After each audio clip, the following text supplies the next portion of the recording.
Hello friends, ഞാനിന്ന് ഓഫീസിൽ നിന്ന് വൈകുന്നേരത്ത് വരുന്ന സമയത്ത് നല്ല മഴയുണ്ടായിരുന്നു ഗൈസ്. അപ്പോൾ ആ മഴ ഇത്രയും നനഞ്ഞിട്ടാണ് ഞാൻ വീട്ടിലെത്തിയത്.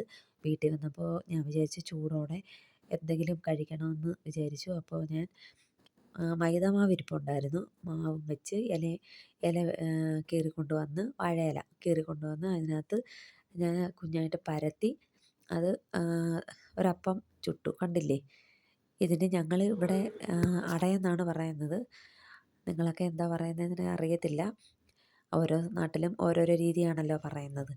അപ്പോൾ കണ്ടില്ലേ, എല്ലാം നല്ല ഉണ്ടാക്കി 4-5 ഉണ്ടാക്കി. എന്നിട്ട് ചൂട് കാപ്പി ഇട്ടു. ആ ചൂട് കാപ്പിയും കുടിച്ച് കേശുവിന് കൊടുത്തു. പിന്നെ ഞങ്ങളും കഴിച്ചു. ആ ചൂട് കാപ്പിയും ആ അടയും ചൂടോടെ ആ അടയും കഴിച്ചപ്പോൾ നല്ല മഴ സമയത്ത് അത് കഴിച്ചപ്പോൾ നല്ല ആശ്വാസം തോന്നി. നല്ല എന്തോ ഒരു സുഖം തോന്നി ചൂട് കാപ്പി കുടിച്ചപ്പോൾ. നനഞ്ഞു വന്നതല്ലായിരുന്നോ? അപ്പം നിങ്ങൾക്ക് എല്ലാവർക്കും ഇത് ഇഷ്ടപ്പെട്ടെന്ന് വിചാരിക്കുന്നു. ഓക്കേ.